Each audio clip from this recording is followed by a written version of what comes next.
Assalamualaikum warahmatullahi wabarakatuh. Apa kabar kalian anak-anakku semuanya? Baik, alhamdulillah, luar biasa. Allahu Akbar.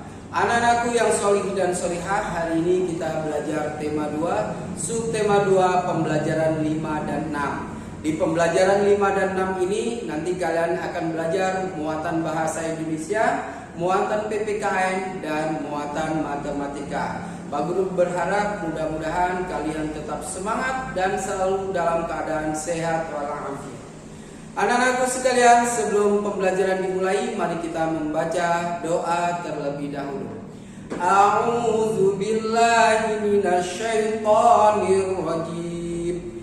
Bismillahirrahmanirrahim. Rabbi zidni ilman nafi'ah warzuqni fahman wasi'ah. Ya Allah, tambahkanlah aku ilmu yang bermanfaat dan anugerahkan kepadaku kefahaman yang luas. Ya Allah, kabulkanlah permohonanku. Amin. Oke, baik. Untuk muatan bahasa Indonesia, kita masih membahas tentang benda-benda yang ada di sekitar kita yang meliputi wujud dan jenisnya. Sekarang coba kalian perhatikan ke layar Pak Guru berikut ini.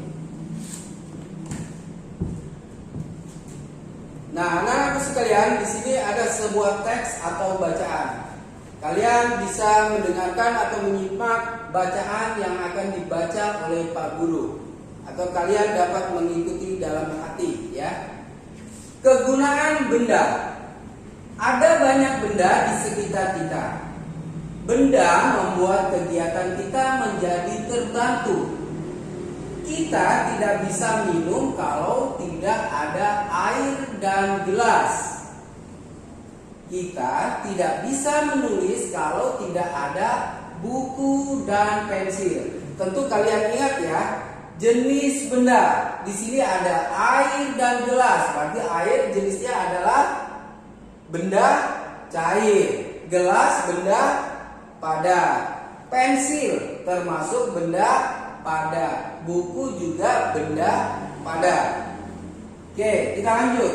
Begitu juga dalam bermain. Dalam bermain ada yang membutuhkan benda dan ada yang tidak membutuhkan benda. Dalam bermain tarik-tarikan kita tidak membutuhkan benda apapun, karena bermain tarik-tarikan adalah kita cukup menggunakan tangan kita, ya. Namun dalam bermain lingkaran simpai, tanpa adanya simpai, permainan tidak akan bisa terlaksana, ya. Tentunya simpai adalah merupakan alat untuk bermain lingkaran simpai. Jadi setiap benda mempunyai kegunaan masing-masing. Benda juga beraneka ragam. Ada benda padat, benda cair, dan benda gas. Ini sudah Pak Guru ulang-ulang, ya. Setiap benda mempunyai kegunaan masing-masing. Mulai dari bangun tidur, kegiatan kita sudah tergantung dengan benda. Ketika mandi, kita membutuhkan air. Air juga benda. Sabun, benda juga. Sampo, gayung, dan lain-lain.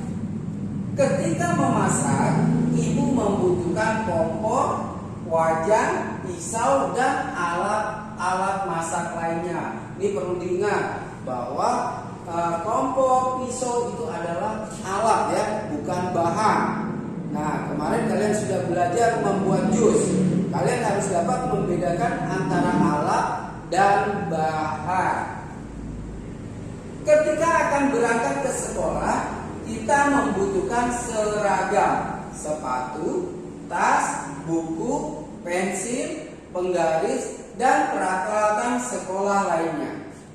Kehidupan kita akan selalu tergantung dengan benda. Untuk itu, kita perlu menjaga benda-benda di sekitar kita. Nah, anak-anakku sekalian, bahwa semua orang yang hidup di dunia ini pasti akan membutuhkan yang namanya benda, ya. Di rumahnya juga benda, ya. Dimanapun berada, dia pasti akan menggunakan benda. Oke, selanjutnya. Nah, amatilah gambar benda-benda berikut. Nah, di sini ada berbagai macam benda. Pak Guru yakin bahwa kalian sudah mengenal atau familiar dengan benda-benda yang ada di sini. Ya, semua benda yang di sini mempunyai kegunaan atau fungsi. Dan Pak Guru yakin benda-benda ini sudah ada di rumah kalian. Ya, contohnya di sini ada meja, sapu, kemudian lemari, minyak. Di sini ada kopi, ya, sepatu, penggaris, dan lain-lain. Nah, berikutnya adalah kita diminta untuk menyebutkan 5 benda, ya, kemudian wujudnya dan kegunaannya. Nah, sekarang kita lihat benda yang ada di sekitar kita. Yang pertama adalah sapu. Sapu wujudnya adalah benda padat, ya. Kemudian kegunaannya untuk membersihkan lantai. Selanjutnya yang kedua, benda berikutnya adalah gelas. Wujudnya atau jenis bendanya adalah benda padat. Kegunaan dari gelas adalah untuk menampung air minum, ya, atau sebagai alat untuk minum. Yang ketiga, bendanya adalah minyak goreng. Wujudnya adalah cair, ya. Kegunaannya untuk menggoreng bahan makanan. Benda yang keempat, kursi. Wujudnya atau jenisnya benda padat. Kegunaannya adalah untuk tempat duduk. Benda yang terakhir adalah sirup. Wujudnya cair, kemudian kegunaannya untuk campuran pada minuman. Atau kalian yang kemarin membuat jus, kalian dapat menyampur sebagai ganti gula dengan sirup. Nah, anak-anakku sekalian, alhamdulillah selesai sudah pembelajaran muatan bahasa Indonesia. Nanti setelah muatan bahasa Indonesia akan dilanjut dengan muatan PPKN bersama Bu Ima. Pak Guru cukupkan sekian. Terima kasih. Bagaimana anak-anak setelah tadi anak-anak belajar dengan Bapak Solikin dengan muatan bahasa Indonesia? Anak-anak masih mempelajari benda dan kegunaannya. Kali ini Bu Ima lanjutkan ya dengan muatan PPKN. Anak-anak masih tetap semangat. Baik anak-anak, minggu yang lalu kita sudah mempelajari berbagai macam aturan atau tata tertib baik yang ada di rumah maupun di tempat bermain. Nah, sekarang anak-anak lihat gambar yang sudah Bu Guru tayangkan. Lalu kita diskusikan ya gambar ini bersama dengan teman-temanmu. Kira-kira ini gambar apa ya? Oke, baik. Kita lihat ada beberapa pertanyaan berdasarkan gambar di atas. Pertanyaan yang pertama, apa yang sedang dilakukan Benny dan teman-teman? Coba kita lihat anak-anak, Benny dan teman-temannya ini sedang melakukan apa sih? Oh, jawabannya adalah berpamitan. Kita lanjut ke pertanyaan berikutnya. Pernahkah kamu melakukan kegiatan seperti yang Benny dan teman-temannya lakukan? Anak-anak pernah nggak sih melakukan hal-hal seperti ini? Pasti jawabannya pernah, bahkan sering ya dalam kehidupanmu sehari-hari. Pertanyaan berikutnya yang nomor 3, kapan sih kita harus berpamitan? Kegiatan ini kita lakukan itu kapan biasanya? Jawaban yang benar adalah saat keluar rumah. Keluar rumah ini mau apa? Bisa anak-anak mau berangkat sekolah, atau anak-anak keluar rumah mau bermain ke rumah teman. Harus berpamitan terlebih dahulu. Ada di situ mamahnya, atau kakeknya, atau neneknya. Yang terpenting ketika anak-anak akan keluar rumah harus berpamitan terlebih dahulu atau minta izin terlebih dahulu. Kita lanjut anak-anak untuk pertanyaan yang keempat. Menurutmu mengapa kita perlu berpamitan? Kenapa sih? Apa sih gunanya kita berpamitan? Apa ya jawabannya? Oh, karena sesuai dengan tata krama dan sopan. Jadi ketika anak-anak berpamitan kepada ayah ibumu, atau ketika dengan temanmu atau orang tua dari temanmu itu, maka kamu sudah sesuai atau melakukan tata krama dan sopan santun, ya. Jadi anak-anak harus melakukan ini ya, ketika mau keluar rumah, mau berangkat sekolah ataupun mau bermain. Kita lanjut ke berikutnya. Oke, berilah tanda centang pada sikap yang menunjukkan mematuhi aturan dan tanda silang untuk sikap yang tidak menunjukkan mematuhi aturan. Oh, ini udah sering banget ya. Oke, kita lihat dulu sikap apa sih yang pertama? Oh, ini dia. Menyapa dengan senyum, ya. Jangan cemberut, senyum. Jadi tambah cantik dan ganteng. Apakah ini sesuai dengan aturan? Apakah kita beri tanda checklist atau centang? Oh, kita lihat ya. Oke, wah, ternyata sikap yang pertama ini adalah sikap yang menunjukkan mematuhi aturan. Makanya kita beri tanda centang. Soal yang kedua, pamit ketika hendak pergi, seperti tadi yang Benny lakukan. Nah, apakah itu yang mematuhi aturan atau tidak? Oh iya, mematuhi aturan juga Bu Guru. Makanya kita beri tanda centang. Yang ketiga, tidak merapikan peralatan setelah bermain. Wah, berantakan dong. Apakah ini sikap sesuai atau tidak ya? Ayo jawabannya. Wah, ternyata ini sikap yang tidak menunjukkan aturan. Dan yang selanjutnya adalah bermain sampai larut malam. Waduh, ini bermainnya lama sekali ini, tanpa ingat waktu ini. Apakah ini sesuai dengan aturan? Kita lihat jawabannya. Ternyata tidak ya, tidak sesuai aturan. Yang terakhir, duduk dengan sopan ya. Apakah sesuai dengan aturan?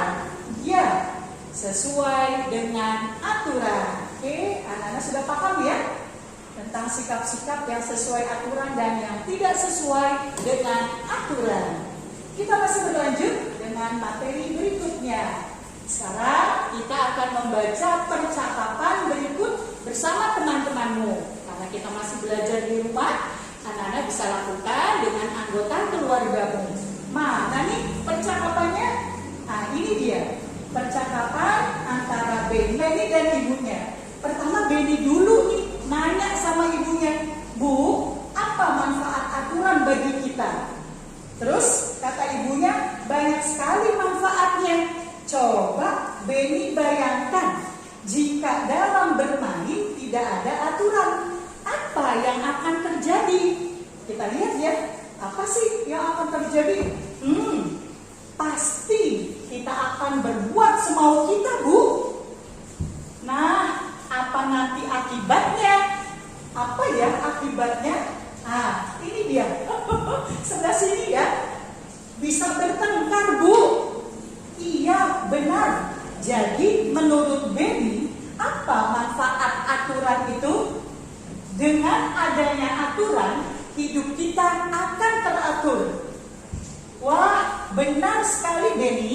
Aturan yang akan melatih kita untuk bersikap disiplin. Itu adalah percakapan antara ibu dan Benny tentang manfaat aturan. Jadi salah satunya adalah ketika kita mematuhi aturan, hidup kita akan lebih disiplin. Ya, anak-anak harus seperti itu ya.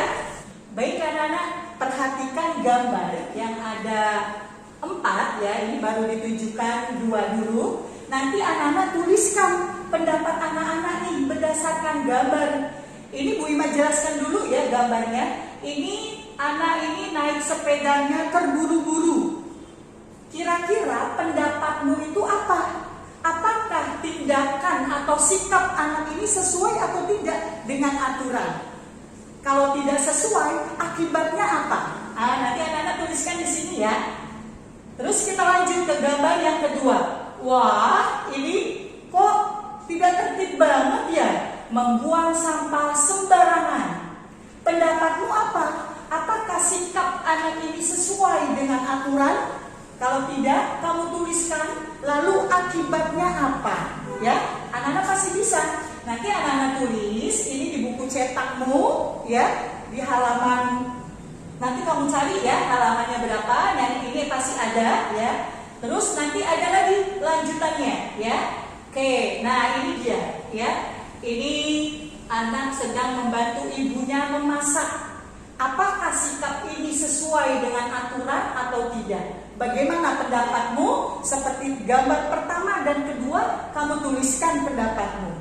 Dan gambar terakhir, wah ini hebat nih. Anak-anak kelas 2 pasti melakukannya ya. Setiap kali bangun tidur, merapikan tempat tidurnya. Pendapatmu apa? Tuliskan kembali di sini. Kegiatannya apa? Lalu manfaatnya apa? Anak-anak pasti bisa. Baik anak-anak, kita akan lanjutkan. Tuliskan pendapatmu pada kolom berikut. Nah, ini dia.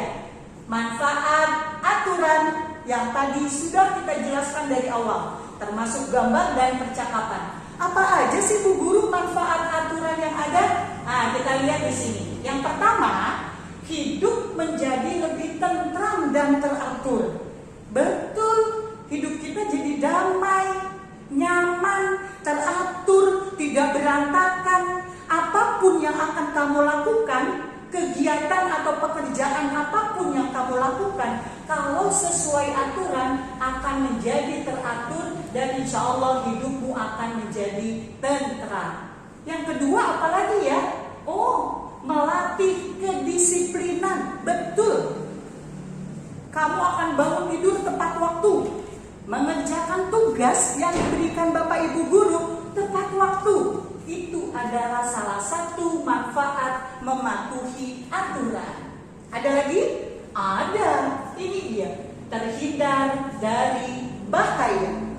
Seperti tadi gambar pertama, anak yang ngebut, ya, anak yang terburu-buru naik sepedanya, wah itu bahaya sekali karena dia tidak mematuhi aturan.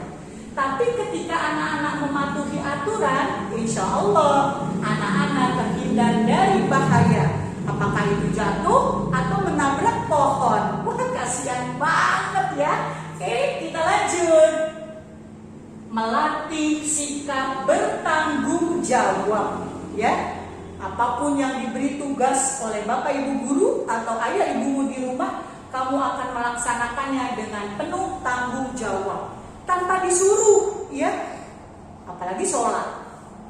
Hai, ayo sholat. Tidak. Anak yang bertanggung jawab itu ketika mendengar azan, wah langsung menuju tempat wudhu, lalu melaksanakan sholat. Baik kan anak? Setelah itu akibat tidak mematuhi aturan. Ini akibatnya. Apa aja ya akibatnya? Nah ini dia. Kebalikannya dari yang mematuhi aturan. Yang pertama, hidup menjadi tidak tentram dan teratur. Kamu gelisah, ya? Kamu gak nyaman, berantakan, pekerjaan belum selesai. Wah, pokoknya kacau deh hidupmu karena tidak mematuhi aturan, ya? Yang kedua, hidup menjadi tidak disiplin. Nanti aja deh ngerjainnya. Nanti aja deh ngerapiin buku-bukunya. Nah, itu adalah contoh anak yang tidak disiplin karena tidak mematuhi aturan. Masih ada? Oke, yang ketiga adalah dapat membahayakan diri sendiri dan orang lain. Seperti tadi Bu Ima sudah contohkan, ketika naik sepedanya terburu-buru, itu bisa membahayakan dirimu, juga bisa membahayakan orang lain. Kamu sedang naik sepeda terburu-buru, lalu ada orang di depannya juga sedang naik sepeda dengan kecepatan yang lambat, lalu kamu tabrak karena kamu terburu-buru dan tidak konsentrasi naik sepedanya. Ini karena tidak mematuhi aturan. Yang keempat, tidak memiliki tanggung jawab. Artinya kamu tidak bertanggung jawab. Tugas-tugasnya nanti aja deh. Kumpulin ke bu guru atau pak gurunya nanti aja deh, ya. Menunda-nunda pekerjaannya. Akibatnya apa? Pekerjaanmu semakin banyak dan menumpuk. Pesan bu guru, ya, agar kamu memiliki manfaat aturan, kerjakanlah tugas-tugas dari siapapun itu dengan penuh tanggung jawab. Oke anak-anak, thank you anak-anak sudah menyimak pembelajaran hari ini. Anak-anak akan berlanjut dengan Bu Mariani seperti biasa dengan muatan matematika. Tetap semangat. Oke, alhamdulillah anak-anak ketemu lagi di muatan matematika bersama Bu Mar. Tadi di awal kalian sudah belajar bahasa Indonesia dengan Pak Sodikin, masih tentang keberagaman benda dan kegunaannya.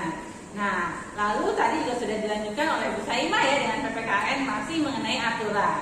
Nah, untuk pembelajaran yang terakhir ini materinya adalah matematika masih tentang perkalian. Nah, ingat aturannya, setiap pembelajaran pasti ada aturannya. Nah, begitu juga dengan matematika ya. Sekarang perhatikan, hari ini Umat hanya akan membahas materi yang sudah pernah kita bahas di pembelajaran sebelumnya, yaitu pembelajaran 3 dan 4. Materi apa sih?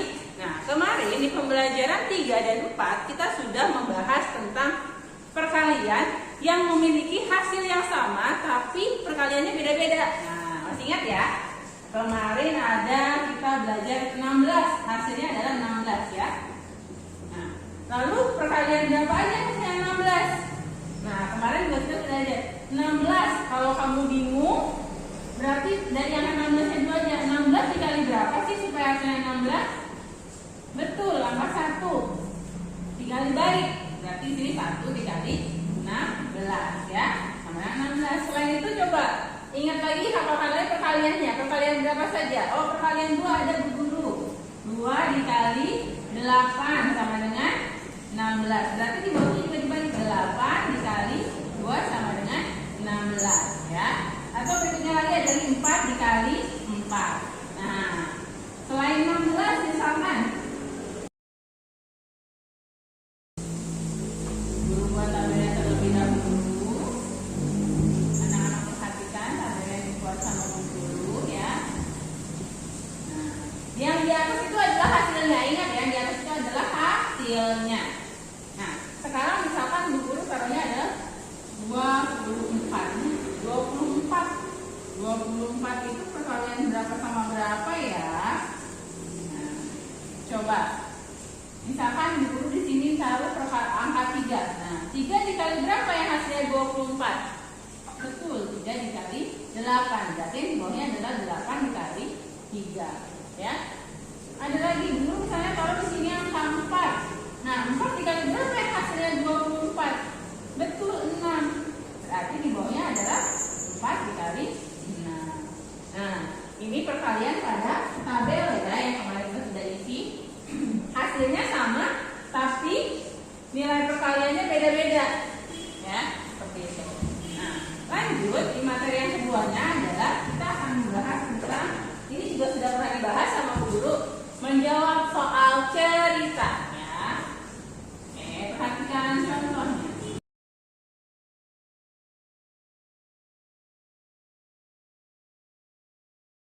Perhatikan ya, Ibu memiliki 5 kotak telur. Masing-masing kotak berisi 10 butir telur. Berapa butir telur Ibu seluruhnya? Perhatikan di sini, Ibu punya 5 kotak ya. 5 kotak, berarti tempatnya ada 5. Masing-masing kotak itu artinya setiap isinya. Nah, ingat kalau menjawab soal cerita pakai jawab dan jadi. Sekarang kita jawab dulu. Untuk menjawabnya kita tuliskan kalimat matematikanya. Ingat ya, kalimat matematikanya. Ada 5 kotak. Masing-masing isinya 10 butir. Berarti angka 5-nya ada di mana? Betul, ada di depan. Ya, karena tempatnya. Ingat, tempatnya kita tulis duluan. Masing-masing kotak isinya 10. Adanya berarti di belakang 5 dikali 10 ya. Sama dengan berapa? Kalau kamu belum hafal perkalian, boleh kamu tuliskan dulu bentuk penjumlahan berulangnya. Kalau 5 dikali 10 itu artinya sama dengan 10-nya ada 5. Betul. 10 tambah 10 tambah 10 tambah 10 tambah 10. Nah, kalau sudah seperti ini masih belum bisa hitungnya juga. Dikasih jembatan, guru sudah pernah mengajarkan di materi sebelumnya. 10 tambah 10 20. Lalu 20 ini kita tambahin lagi kasih jembatan jadi 30. 30 tambah lagi 10 jadi 40. 40 tambah lagi 10 menjadi 50. Nah, jadi 5 kali 10 itu sama dengan 50. Baru di bawahnya kita jawab jadi. Telur ibu seluruhnya ada 50 butir. Nah, kalau dalam menjawab soal cerita ini harus lengkap. Nah, kalimat matematikanya dan janjinya. Jangan cuma salah satu kamu tulis, poinnya akan berkurang buat kamu, ya. Apalagi cuma langsung jawab 50 udah. Nah, jangan seperti itu ya. Nah, ini adalah langkah-langkah dalam menjawab soal cerita. Oke, alhamdulillah anak-anak, pembelajaran hari ini sudah selesai. Nanti kalian tinggal mengerjakan tugas yang diberikan Bapak Ibu guru dan diingat baik-baik. Besok di hari Kamis kalian akan ada latihan SPDP subtema 1 dan 2 dengan bahasa Indonesia, ya. Subtema 1 dan 2 juga. Kalian hafalkan, kalian baca, kalian pelajari kembali, kalian tonton lagi videonya, jangan sampai ada yang terlewat ya anak-anak. Nah, seperti biasa di akhir selalu Buma ingatkan untuk menerapkan 5M ya. Lalu jangan lupa sholat, mengaji ya anak-anak. Karena itu penting banget, bukan cuma buat dunia kalian tapi akhirat kalian juga ya. Sampaikan terima kasih sama ayah bunda yang sudah banyak membantu belajar kalian di rumah. Mari kita tutup dengan membaca doa setelah belajar. Allahumma arinal haqqa haqqa warzuqna tiba'ahu wa arinal batila batila warzuqna tinaba. Oke, sampai berjumpa lagi di subtema ketiga. Wassalamualaikum warahmatullahi wabarakatuh.